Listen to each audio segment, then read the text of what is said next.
extension? I know, but sorry, knee. Knee. I didn't see a single thing that you did. If it's a maybe, Couldn't see anything. all right. Let's talk about the front. What did you guys see in terms of the knee going in and out? I didn't see any deviations. All right. So you guys, she's going to walk again. You watch. Can I just mobilize your hip into external rotation? Right. That could have been one of your theories. Let's see. Is there some internal rotation?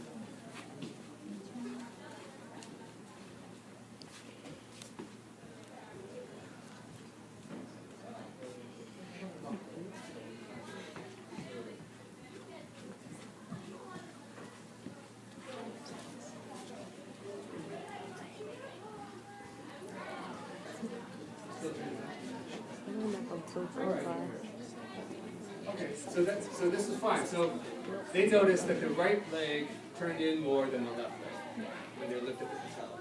And so the first theory, well, if you looked at the passive to the active, would be maybe there was a limitation in external rotation that made her hip track to the inside. But we mobilized that, and her hip motion is more or less normal, but she still sees it. Is that a failure? No. You just added one step of information. So now what's the theory? Why would the hip continue to turn in, even though it has the ability to go out? Passive. Move glutes. Move which? Next. Okay. Pop on up here. Let's test. How would you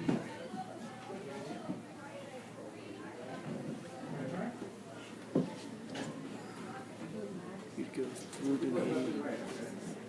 Just go max. Because earlier I tested, hamstring hip extension out with the knee extended, but he's like, no, that's not how you do it. You have to do it with the knee bent in order to check it with the glute.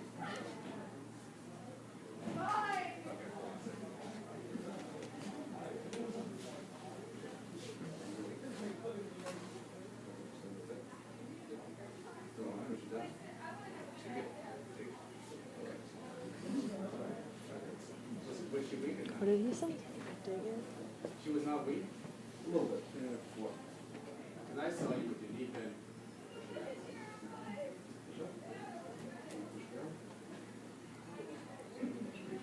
Right side's weaker. The right side is weaker.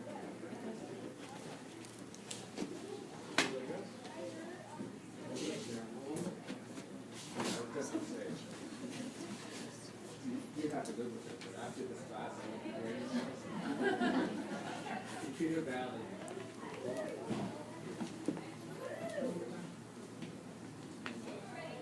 So, I hope you guys are thinking ahead of time, how are you going to strengthen her glute max?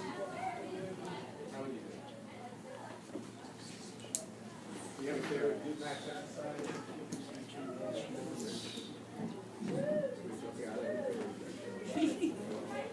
I like bridge.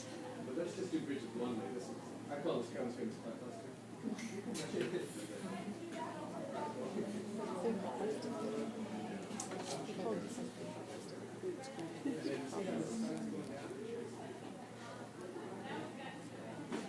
Let's do 20.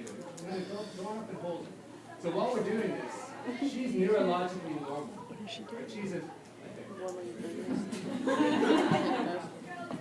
she's neurologically normal. She has all the muscles in all the right places. So if we hope to gain any strength from her, go on up and hold it. I saw you.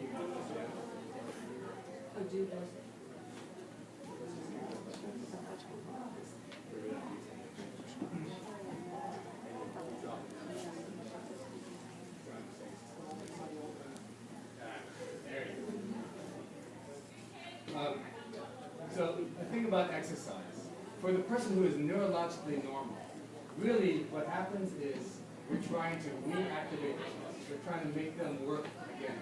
In my 40 seconds or a minute of exercise here, am I going to add cross-section to a muscle?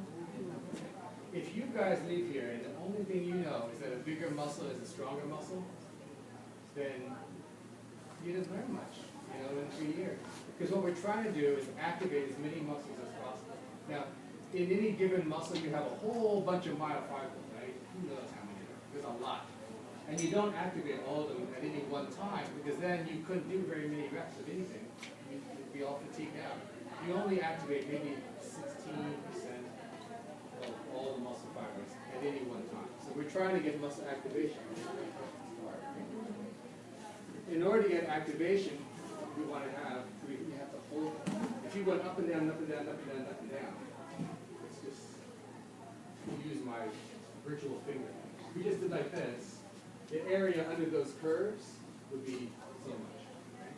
But if you instead you went up and hold down, up and hold down, well, that's a lot more muscle activation in 2 reps than you could add in 20. So that's what we're going from muscle activation. When she does it this way, suddenly she's like, holy cow. All right, we tested. I think it's somewhere we tested right now. So for the person who's neurologically normal, an exercise like this is a little strong. Not strong.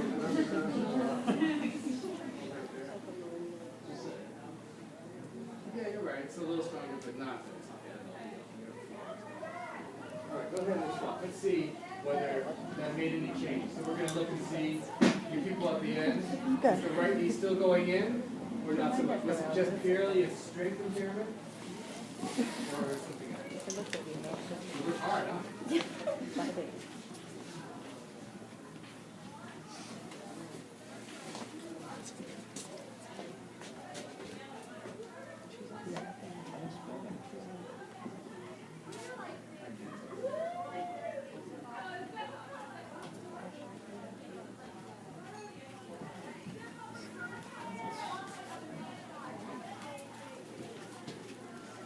And if you're on the side, you watch your navicular and tell me, or right here, tell me, it's still going down.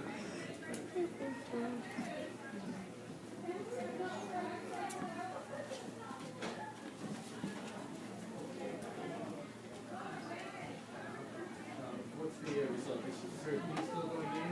Yes. Still going in? It's a little better. It's a little better. All right. Would you guys agree with that? Yeah. Mm-hmm. People on the side, is the navicular still going down? Or so when does it go down? Is it in the very beginning, right at the front, or is it at the end? Say again. Oh, okay. So that's as far as we're going to take you right now with this. But this is the process. This is how you work through. At this point, I mean, she's not my patient, we just started. But once we figure that out, and it's got some gain, but not enough, you can understand, oh, maybe just, well, she had more strength to gain. She wasn't fully strong, so there's more to gain there.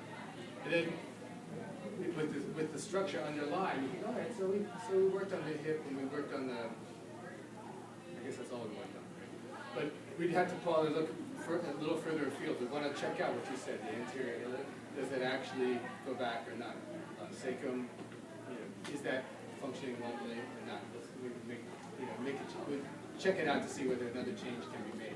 We go through that process. I don't feel like I want to give somebody a foot orthotic until I've gone through all these stages and see, can I get the outcome I want without a foot orthotic? Because ideally, if I tell you, you know what, your foot's still pronated, and I think it's because of foot deformity, so I'm going to give you a foot orthotic. Well, is that deformity going to change? Right? We talked about it in the beginning of the lecture. It's not going to change.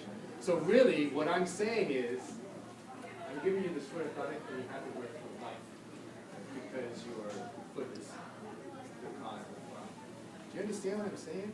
If that's actually the problem, and they can be corrected with a foot orthotic, then we're talking about a foot orthotic for life. Say you're 20-something. What are you going to do, wear it for 50 years? Just think about it. So before I ever get there, I walk through this process. And the organization of this course is more or less, except the beginning, I enter the little soft tissue before its time in the process. But this whole course, overall, when you look at it essentially structured over the course of a plan of care. First, we do an assessment, how they walk, and the different impairments that might be involved. We're going to influence and change those impairments as we are able with manual therapy and then with exercise.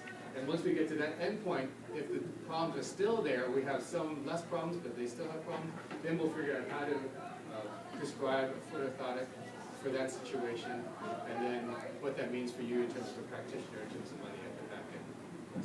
So the whole course is structured in the pattern of a plan of care, more or less. I would go on and do your belts, but we don't have a few minutes. Do you have any questions? What about overwhelming CFL as one of the quotes? Yeah, quite likely, right? Quite likely. Much of that. What did he say? Overdominant TFL. Your right leg? So I know you did learn the Ober's test in ortho, but also Ober's test is a terrible test that you must have figured out trying to control this and that and everything. And it's really amazing that PTs continue doing that when there's a better test in 1927. It's really the same thing as an Ober's, but it's just done in prone. So I just call it prone Ober's, even though Ober had nothing to do with it. So we do the same thing, but here on the table, lying prone, it's very easy to stabilize the pelvis, whereas in side lying, not so much. You can still do flexion abduction out to the end range, and then from that position, you can move over like this and tight. The beauty of this is it's easy to measure, so you can put the goniometer from PSIS to PSIS and bisect the thigh, and now I have a number to apply. But I would say, yeah, she's limited in abduction by about 30 degrees. Right. On the other side,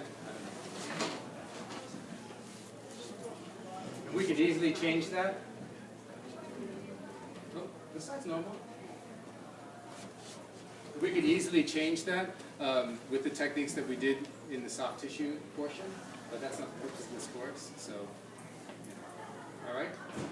I would love to take more questions, but I got to get the other group in. So thank you very much, and I'll see you next week.